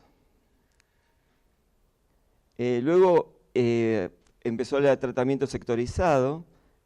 Para eso estuvimos trabajando con, por ejemplo, los grafitis por una parte y costras negras. Para las costras negras trabajamos con tierra de diatomea como medio, ya no el carboximetil. Y netamente, por suerte, a diferencia de otros casos, la costra negra aquí estaba muy levemente adherida. No había logrado espesor. Todos sabemos lo dura que son las incrustaciones de carbón concentrado así en la propia morfología de la obra. Así que salió bastante bien, sin demasiado esfuerzo, digamos. Lo que sí costaron fueron, por supuesto, los grafitis. Para eso se hicieron una combinación químico-mecánica, con prolongados periodos de colocación de solventes intercalados. Los que mayor resultado dieron, mejor, fueron acetona, tolueno y alcohol isopropílico. En esa combinación, bueno, prolongados tratamientos, muy difícil porque, como todos sabemos, en la granulometría del mármol, esas tintas viajan, van entre los granos localizándose y allí adentro se oxidan, se estabilizan y son muy difíciles quitarlas de esa incrustación que tienen. Pasamos. Ya aquí esto está haciendo un relevamiento ya se pasó por la etapa de limpieza general y empezamos a observar el estado de esas fragmentaciones. Pensemos, me voy a desplazar, que, digamos, las fragmentaciones están a esta altura, ¿no?, de cada una de ellas, siempre con la misma sistemática de los 4 planos, ¿no?, de observación. Estos tienen buen espesor, buena profundidad y fueron vinculadas con cementos rígidos. Como todos sabemos, los cementos son más rígidos que el mármol. Pero todo esto que nos fue dando en el proceso de traslado, nos permitió también tener, aunque sea intuitivamente, un registro de la estabilidad que tenían estas vinculaciones. Y también de lo histórico, porque, bueno, yo en realidad digamos, hubiese sido muy útil también mostrar todo el trabajo que hizo Francisco, hacer un relevamiento de todos los sitios por donde pasaron estas esculturas, que son más de 5, y en todos esos sitios tenemos sobre escultura de 90 años de que estas vinculaciones estuvieron al principio. Entonces, si nosotros tenemos en una línea de tiempo múltiples posicionamientos de la figura que se mantienen estables y no se distorsionan y están asumiendo todos los esfuerzos de carga del bloque, podríamos estar un poco más tranquilos. Y además sería una decisión muy drástica retirar estos fragmentos. Ahora, ¿por qué toda esta conjetura? ¿Por qué? Porque cuando los vincularon hicieron desplazamientos. Hay leves desplazamientos en los fragmentos. Pero aquí sobre el precepto de hacer la mínima intervención y sobre todo trabajando sobre el punto de inflexión de lectura de la obra que se establece entre la obra y la distancia del espectador, y como bien lo fuimos discutiendo con Marcelo, esto va a tener un vallado, va a tener una distancia. Entonces, nosotros trabajamos sobre las vinculaciones, sobre esas juntas, nivelando con morteros, que ahora les comentaré, y también nivelando cromáticamente, pero teniendo a favor la lectura. a distancia. Así que esa tarea ya pasó a ser una de las últimas etapas de la intervención, que fue hacer nivelación de juntas y reintegro cromático. Pasamos a la siguiente. Los compromisos estructurales de un reintegro de volumetría, hoy por hoy se trabajan con fibras de vidrio, no con metal, porque el metal significa una variación térmica, estamos sobre intemperismo. Entonces estos compromisos, que son compromisos sin requisitos, digamos, de dimensionamiento, sino nada más que apoyar y acompañar las variaciones térmicas fundamentalmente, se hicieron con este tipo de anclaje. Los morteros discernibles y diferenciables, tal cual lo que marca el precepto internacional, se realizaron con mortero tipo lacal, con cargas de cuarzo y marmolina. Para allá, la ganancia siempre sobre lo inorgánico es que los aspectos cromáticos se integren directamente con el propio mortero y no con agregados encima, porque sabemos que la vulnerabilidad frente al UV de todos los orgánicos no tiene tiempo, digamos, o sea, comparado con los requisitos de una obra de esta magnitud. Así que bueno, y para las piezas más grandes, como por ejemplo el compás de la astronomía, que es este, o las narices, se modelaron en arcilla, se vaciaron en un mortero rígido, porque no está comprometido a tapar ningún poro con el mármol, y se vincularon mediante un puente de anclaje de adherencia de tipo epoxídico. Micropuntos que vinculen el material nuevo con el existente y que el anclaje sea el medio. O sea, van a estar trabajando en conjunto, ¿no? Un dato interesante para el hacer es que cómo hacer esos anclajes de fibra de vidrio. Bueno, los sacamos digamos, son difíciles de conseguir aquí. Entonces los fabricamos con las propias cañas, las propias carpas, las estructuras de carpa. Bueno, los cortamos, ahí discutiéndolo, cortamos, perforamos, hicimos pedazos más chicos y los fuimos injertando haciendo una espiga, ¿no? Ese anclaje va a estar traccionando también con el material de puente de adherencia epoxídico, ¿no? Así que fue una tarea muy divertida esta. Pasamos a la siguiente. Dos tipos de mortero, ¿no? O sea, aquí están los morteros, las piezas faltantes que están vinculándose y hasta tanto endurezcan, o hasta tanto endurezca en realidad el epoxídico, ¿no? Porque la pieza está vaciada previamente. Pero acá no, acá hay modelados in situ. Un proceso que tiene el mármol es en su sulfatación, va haciendo una transformación en la cual se generan micropuntos, que a veces se lo llama como el cáncer de la piedra, ¿no? Del mármol, que son como ampollitas de anhidrita que van a ir saliéndose y dejando una oquedad. Eso es importante sellarlo y rellenarlo porque hay micro tiempo de humectación para generar biofilm diferenciado. Así que tanto Paula But, que fueron las restauradoras del equipo, Paula But, como Melissa Vera Barrera, fueron punto por punto completando estos faltantes. Pasamos a la siguiente. Y luego vino lo que les comenté al principio, que era el gran desgaste de esta piedra, el mayor indicador de deterioro, que es esta inestabilidad que tiene la piedra a nivel de cohesión y de erosión.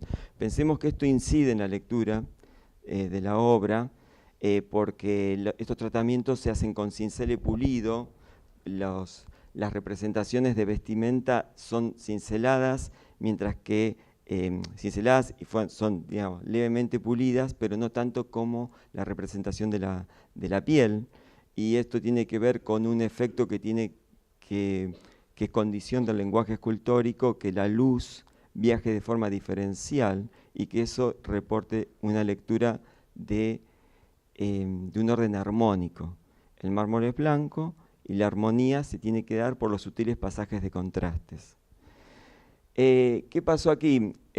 Aquí la doctora Charola sugirió dos pasadas para insolubilizar el yeso, o sea, el carbonato de calcio que está en estado de yeso en el interior, y también eso se hizo con hidróxido de bario, diluido al 5%. Todas las formulaciones químicas que trabajamos no superaban el 5%.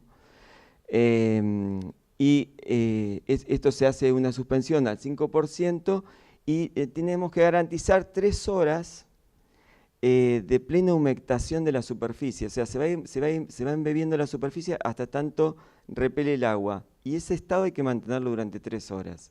Se hizo con el hidróxido de bario y luego se hizo con el oxalato de amonio. El oxalato de amonio va a ser un producto, junto con la propia piedra, que va a estar rellenando ciertas oquedades de la desintegración superficial que tiene la piedra en su totalidad, que es cuando uno pasa la mano y nota que está como arenoso, ¿no? Esto, una vez que se hizo este tratamiento, pasamos a la siguiente, pasamos a hacer una última consolidación y protección como barrera, que si bien uno de los desafíos que tiene la consolidación anterior es que uno está trabajando con inorgánicos, entonces está trabajando con una combinación de productos genuinos al soporte. Pero no obstante eso, nosotros al final colocamos como un reaseguro una barrera mínima, micro, al 5% de Paraloy B72 en tolueno. Uno de los indicadores del criterio que mantuvimos es que todas las esculturas, como se van a ver después, van a ver que tienen un leve amarilleo sobre ciertos planos de la morfología de la obra, que son los que dan a 45, los que tienen insolación, y esto es una oxidación de los elementos metálicos de la piedra, y es lo que en términos de brandy vendría a ser la pátina producto del paso del tiempo, ¿no? Ese es un buen indicador porque quiere decir que no hubo tratamientos agresivos, ¿no? Y luego, bueno, pues pusimos el Paraloy B72, controlamos humedad, por eso que le decía al principio, ¿no? De que tuvimos un buen periodo para poder dejar deshidratar la piedra, y una vez que la humedad ya, o sea, ya nos reportó entre el 0 y el 3%, para una cuestión de protección, hasta tanto venga la nueva etapa que va a ser el posicionamiento en los perímetros del basamento, en los bordes del basamento, los vértices, están con una friselina allí en la carpa aguardando el traslado, que será una nueva etapa que tiene que ver con los anclajes ahora sí comprometidos estructuralmente para sostener algunos riesgos que puedan existir frente a las manifestaciones y usos del espacio público o mal uso. Bueno, y una foto más que muestra las figuras. Como van a ver aquí, por ejemplo, faltan la peana de los timoneles. Estos los dejamos porque nuevamente se va a volver a traer la jaula.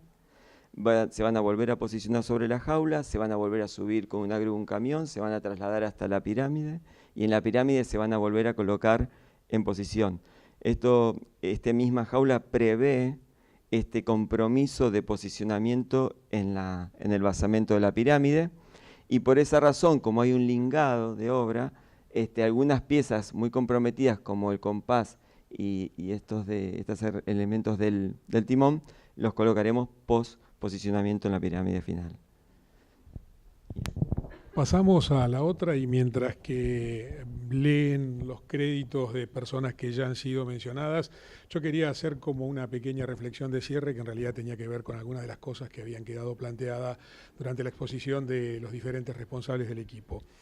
En primer lugar, bueno, como ustedes habrán visto, se trató de formar un equipo con personas absolutamente entrenadas y capacitadas en lo que cada uno tenía que hacer y en la responsabilidad que cada uno tomaba.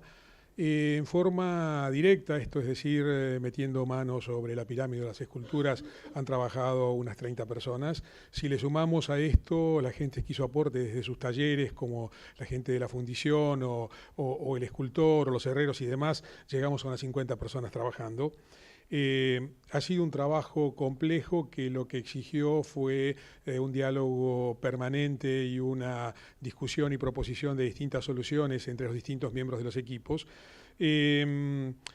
El tema de la arqueología histórica, que en realidad en un principio tenía planteado un par de excavaciones más, en realidad se suspendió en este punto porque, dado que uno de los problemas más graves que se detectó es el de la humedad ascendente, que ha afectado durante muchos años al basamento, esta humedad que estaba concentrada debajo de las capas de pintura y de los enduidos de cemento de los que habló Marta, proviene del subsuelo. El cimiento de la pirámide no tiene ningún tipo de aislación y la tierra que está en contacto con el cimiento es una tierra que presenta un tenor de humedad muy elevado y que no se seca a pesar de que esos pozos han quedado abiertos durante más de un mes. Tanto es así que al día de hoy en el basamento de la pirámide, que está sin revoques de hace 3 meses, sigue habiendo muchísima humedad concentrada. Entonces ahí se decidió que cuando se termine la restauración del basamento y se pueda retirar por completo el andamio, se va a hacer una trinchera perimetral que va a permitir acceder a todo el basamento de la pirámide y de esa manera hacer una impermeabilización de tipo convencional que frene el ingreso de humedad desde la tierra al basamento y del basamento a la parte alta de la pirámide. El hecho de quitar todos los morteros de cemento y las pinturas impermeabilizantes va a permitir también que esta humedad con el paso del tiempo vaya secando. No sería de extrañar que en la parte baja durante algún tiempo veamos que la cal va a estar húmeda, va a estar mojada. Para mejorar las condiciones de evaporación, lo que se planteó también es, aprovechando en parte los faltantes de mampostería de los lugares donde estaban las cañerías y las cajas de electricidad en el basamento, se hagan unos canales de ventilación, es decir, se va a dejar el hueco interno, se va a colocar un ladrillo de cierre en el frente con una rejilla en cada extremo, de manera tal que parte de esa humedad al menos evapore por allí. Aprovechando estos huecos donde estaban las vigas de madera que se retiraron, de las que habló Marta también se limpiaron esos huecos, se dejaron y se colocaron allí una pequeña rejilla en cada extremo, de manera tal de que también a ese nivel pueda seguir evaporando la humedad que está contenida en el interior. La otra modificación del perímetro que se planteó es tratar de ver, hasta donde sea posible, cuánto de esa altura original de basamento, ese metro que se perdió, del cual hablaban Flavia y Ricardo, se puede llegar a recuperar. Esto es además necesario para que esa placa de bronce que homenajea a los 2 primeros argentinos muertos defendiendo la revolución, que eran Manuel Artigas y Pereira Lucena, vuelva a estar en el lado este de la pirámide, donde había sido retirada. La habían colocado del lado oeste, tapando en parte al escudo. Para poder colocarla necesitamos poder bajar un poco el perímetro. La otra alternativa que hay allí, que esto fue una sugerencia de la doctora Charola, es volver a tener un piso alrededor de la pirámide, como tuvo en algún momento antes de ser trasladada. Entonces lo que se va a construir es una vereda de aproximadamente 1,50 m, de forma tal de alejar la humedad del terreno, por lo menos a nivel de la superficie, alejarla de la mampostería de la pirámide. De esta manera esperamos mejorar las condiciones de humedad de la propia mampostería. Este proyecto estaba planteado y ha resultado así y va a seguir resultando así porque todavía no terminamos. Ha sido una oportunidad única de un ida y vuelta entre distintas disciplinas. En principio, la historia como un aporte fundamental, la historia entendida como la historia contemporánea, más la arqueología que aporta a la historia también, porque en definitiva es otra manera de leer esa historia. Un aporte fundamental para poder encarar la restauración. Por ejemplo, nosotros sabíamos que, salvo algunos elementos puntuales, básicamente la figura de la libertad y los escudos y algunos elementos decorativos, el resto eran revoques nuevos, algunos muy nuevos, otros de la década de 1960, cuando se había hecho la última intervención importante que tuvo que ver con el sesquicentenario de la Revolución de Mayo.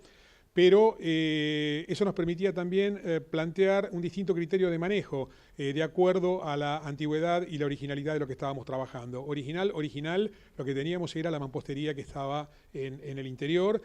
Todo lo que aparecía en superficie era posterior, no era de 1811, pero estas distintas antigüedades también nos permitían plantear distintos criterios de intervención y por esa razón, además del mal estado de conservación, también nos permitimos quitar todos los revoques modernos que estaban encima, sí conservando lo que se mantenía de los revoques gruesos originales que consolidados siguen estando debajo de la superficie de los revoques que nosotros colocamos actualmente. Sigo con mi machete.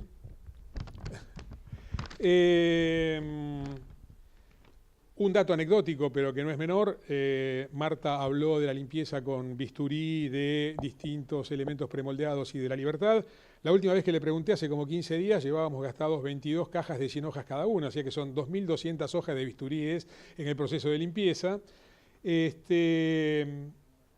Y no mucho más que esto. Realmente sabíamos que teníamos delante una responsabilidad muy importante. Estábamos trabajando sobre el monumento más antiguo del país y bueno, y tratamos de encararlo con teniendo en cuenta las recomendaciones internacionales, asumiendo el compromiso de preservarla y de facilitar la transmisión de la pirámide de Mayo a las generaciones futuras. Y bueno, hemos puesto lo mejor que hemos podido conformando un equipo de excelencia como para tratar de obtener este resultado. Entre las cosas que faltan, nosotros pedimos a la Dirección General de Espacios Verdes, que ya está trabajando en eso, que no se vuelva a sacar el cerco de la pirámide hasta tanto haya una mejor condición de seguridad para ese espacio. Van a reemplazar la baranda de 1 metro de altura por una reja de 3 metros de altura. Esperemos que la puerta que le pongan sea suficientemente segura como para que no la puedan violentar.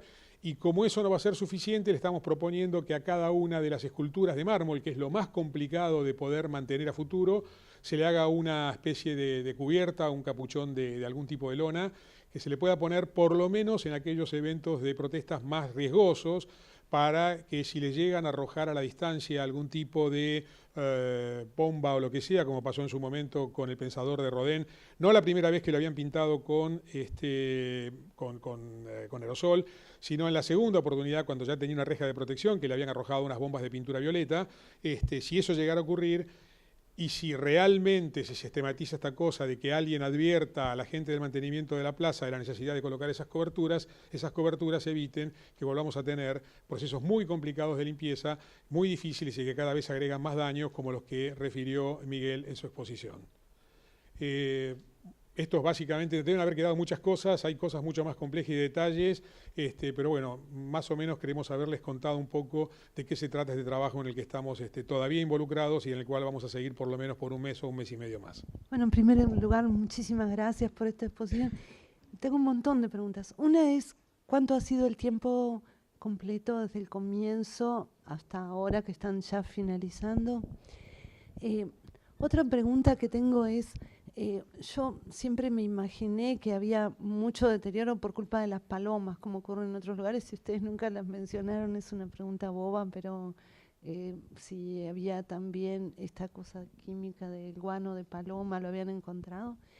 Y bueno, y luego finalmente quería preguntar si va a haber una fecha precisa de inauguración, si será el 9 de julio, ¿cómo será esto? Vamos en orden. Se empezó a trabajar los últimos días del mes de diciembre. En realidad el trabajo fuerte comenzó a principios de enero y tenemos todavía por lo menos para un mes más hasta completar toda la restauración de la pirámide, pensando justamente en el 9 de julio. Hay una idea, pero no sé si van a llegar con la reja y demás, y nosotros nos estamos negando sistemáticamente a que se saque ese cerco. Ya ha habido problemas cuando estábamos trabajando, cuando fue la marcha de la CGT a principios de marzo, no fue la única, pero esa fue la más violenta, rompieron la puerta del cerco, se metieron, nosotros habíamos retirado la mayor parte de los elementos, pero igual las pocas cosas de materiales que habían quedado las tiraron, retiraron fenólicos, los llevaron adelante de la valla de la policía, le prendieron fuego a la lona de protección, que por suerte la policía tenía un carro hidrante detrás de la valla, porque cuando hay manifestaciones ellos no pasan de la valla hacia ese lado, ya nos lo habían advertido anteriormente, lograron con el carro hidrante apagarla, y después hubo varias veces más en que en otras manifestaciones también rompieron la puerta o se treparon y demás, por suerte no tan destructivas como esta. Entonces, lo del 9 de julio, que sería como la fecha más próxima, está un poco supeditado a la posibilidad de contar con todos estos elementos. Están también planteando una nueva iluminación y demás, pero ya te digo, como ha habido una división entre lo que es el trabajo más específico de restauración, que es el que hacemos nosotros, de toda la cuestión operativa que lo maneja la otra empresa, ahí no sabemos bien en qué está la cosa. Le estamos pidiendo una reunión de coordinación para ajustar eso, pero todavía no tenemos novedades. Tema palomas. Lo de las palomas, acá hay una cuestión que es interesante. Nosotros también lo pensamos y lo discutimos. El problema de las palomas es cuando logran hacer nido, y acá no había muchas posibilidades de hacer nido porque esto está en un lugar muy abierto, donde si bien las palomas en ciertos momentos van, se posan y demás, no se quedan mayor tiempo y fundamentalmente no anidan. Al no anidar, el problema es menor. Igual, en parte de la afectación de los elementos premoldeados sí tenía que ver con la presencia de palomas en un lugar específico que es en la parte alta del fuste. Nosotros decidimos incorporarle un pequeño goterón para que el agua de lluvia que arrastra el guano, porque tienden a pararse arriba, gotee por fuera y no chorree directamente sobre los premoldeados. Les agradecemos la atención.